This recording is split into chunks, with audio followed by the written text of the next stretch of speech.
All right, guys, I just cleaned up my email inbox right when I got into the office. I spent 30 minutes doing some pitch practice around the features that I sell at Mass 360, the problems that we solve. That way I'm ready to go during my demo conversations later today. And now what I'm going to do is spend an hour prospecting. And in this hour, I'm focused on my closed loss list. So I'm doing a closed loss campaign. All the sellers on my team are doing a closed loss campaign. So these are opportunities that I met with in 2023. We had a discovery conversation, we had a demo, maybe we had a proof of concept, a free trial, but these opportunities didn't get across the finish line for whatever reason. Maybe it was budget, timing, etc. And what I'm going to try to do here is reheat these opportunities and see if we could get them closed. I'll kind of show you what I'm looking at. So this is all in Salesforce as well, so I keep detailed notes. This is my results from 2023. So all the opportunities that I demoed, anything in green, I successfully closed one. Everything in red is closed lost. In pink, I'm still working on. So my close rate for 2023 was around 43%, which was about a 6% increase from 2022. My goal this year is to really get this up to 50%. So that's the big goal for 2024. Have better conversations, get these opportunities closed so we can help as many folks as possible. So for example, I'm going to have a conversation with the city. So I'm going to send the contacts I met with an email, and I'll throw up what that email framework looks like right now in the video. And then I will put these folks in a cadence, try to get them on the phone to see if my timing is a bit better and a conversation makes sense. It's a much better use of my time, guys, to work on the closed loss list than it is for me to aimlessly call anybody and everybody in the state of California, my territory, at IBM. These people know who I am. I've met with them. They know my product. They know the problems I solve. So I don't have to build up any awareness. So I would encourage you guys, if you're a couple years into your role or a year into your role, go back and look at the closed loss. Even if you're brand new, go and look at the closed loss list from the previous seller who worked your territory and work those. Those are good opportunities, good conversations to reheat. Now, am I going to get a ton of business out of this? Who knows? But it's going to be a lot easier to get business this way than it is to cold prospect. Something that isn't spoken about enough in sales and tech sales is pipeline health. So what you're looking at on the screen right here, guys, is my current pipeline. As you can see, I'm working on 20 sales opportunities. And I'll do this 2 to 3 times a week where I'm going into Salesforce, running through my opportunities one by one, and I'm asking myself the question, what can I do today to progress this deal closer to the finish line? What can I do today to either get a yes or a no on these opportunities? A no is okay. Yes, no, great, I don't know, doesn't work for me. Maybe that is, hey, Carl, my sales manager, can you send an email to the CIO? Maybe that's placing a call to the business partner I'm working with on the deal to make sure they sent over pricing and they're putting some pressure on the customer to purchase now versus next month. So start asking yourself, with all your opportunities, what can I do today to progress this deal closer to the finish line? I'm also going to go through, make sure all of my deals are accurately forecasted in terms of when are they closing, what stage are they in. As you can see, a lot of my opportunities are in closing, which means there's a 90% chance they're going to close, and making sure I have a relevant and accurate next step. That way, if my sales manager, my director, or VP of sales runs through my opportunities, they don't have a lot of questions because my notes are fully up to date. I would encourage you guys, do this 2 to 3 times a week. Make sure all your opportunities are up to date. And more importantly, ask yourself the question, what can I do with this opportunity today to progress it to the finish line? I just sent her a message just to make sure I know Jason's on already. Yeah, Jason's right next to me. Oh, hi, Jason. Hello. Hey, Jason. How you doing? Awesome. So just wrapped up that demo. It ended really well. 2 things to take note of. In that previous clip, you'll notice that there was another guy in the room sitting next to me. His name is Jason. I've been working with Jason for the past 2.5 3 years. He is absolutely awesome. He is my technical partner. He is a sales engineer. So most of the time in tech sales, there's going to be an account executive that's working an opportunity, working a deal, and partnered with them is a sales engineer.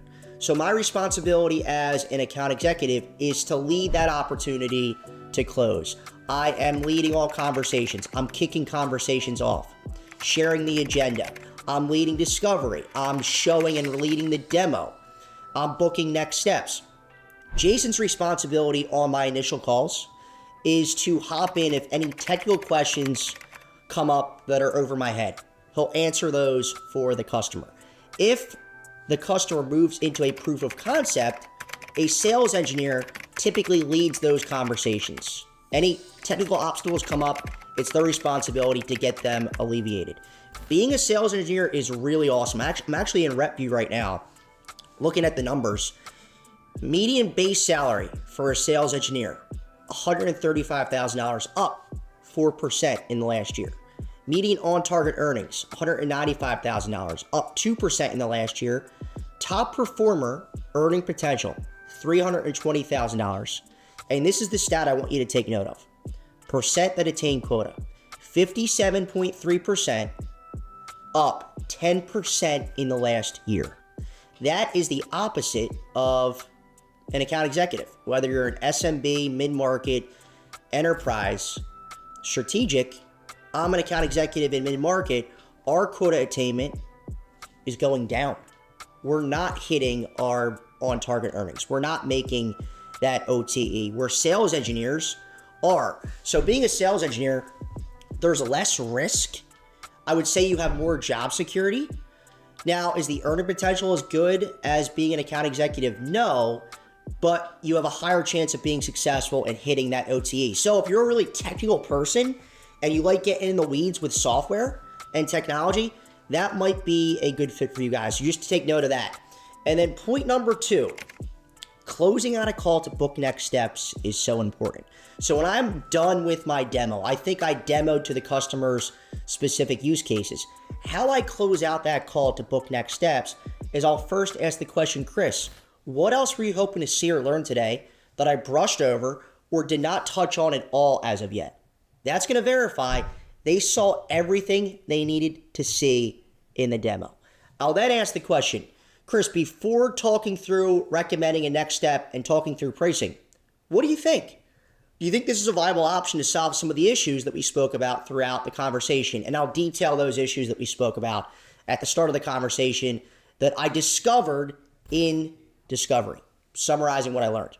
Once they verify it is a viable option, and they typically do if you demo to their specific use cases and your solution is actually a viable option, I then want to find out a couple things before I recommend a next step. I want to find out timeline, and I want to find out who is also involved in the decision-making process for the product.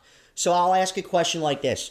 Chris, can you walk me through what steps you and your team have to take internally to make a definitive yes or no decision on this? That's going to gather who's involved in the decision. Is procurement involved? I need to know authority in the deal. And then I need to know timeline. So I'm going to ask a question before recommending a next step. It might sound like, hey, Chris, I want to make sure we match your urgency for this project. When is the absolute latest you're going to want this implemented? Of course, this has to be a viable option. We have to pass maybe a proof of concept if we're doing a POC. So I need to know those two things. Once I know those two things, I can then recommend a next step. And the phrase you guys should start using to recommend a next step, Chris, based on our conversation, you mind if I recommend a next step? No one is ever going to say no to that. You recommend the next step. They're going to say yes. You book it on the call. You send that counter invite and make sure they accept it on that call. That's how you close out a demo in tech sales. You need to book next steps on that call. Don't rely on email. Make sure you understand authority and timeline for forecasting purposes. That's how it's done.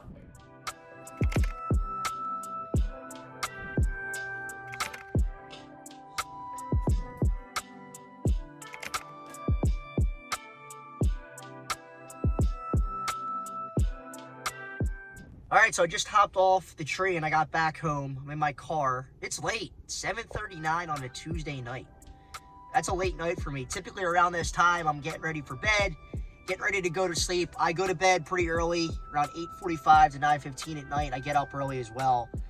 Early to bed, early to rise. So I'm another hour and a half here to get some work done. I'm going to focus on some work for the YouTube channel. I just got back from getting dinner with Francois, one of the founders of the YouTube channel. I'm the other founder of the YouTube channel.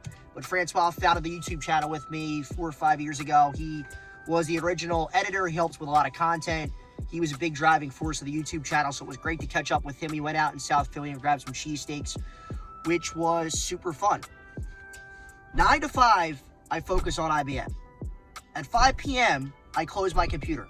I have other things to do. I have better things to do with my life than to be focused on my job.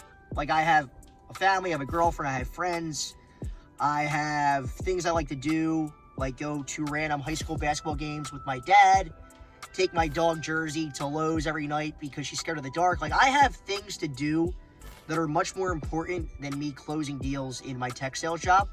And that's a major point and message I want to get across from my content, guys, because a lot of content out there on YouTube, on LinkedIn, is really, it's like that hustle porn, hustle culture. You have to work 24/7, 365 to be successful. And if you're not going to do that, you're not going to make any money, which is completely ridiculous. I work 9 to 5, 40 hours a week. I do quite well in my role, and I have better things to be doing outside of my job. Much better things to be doing.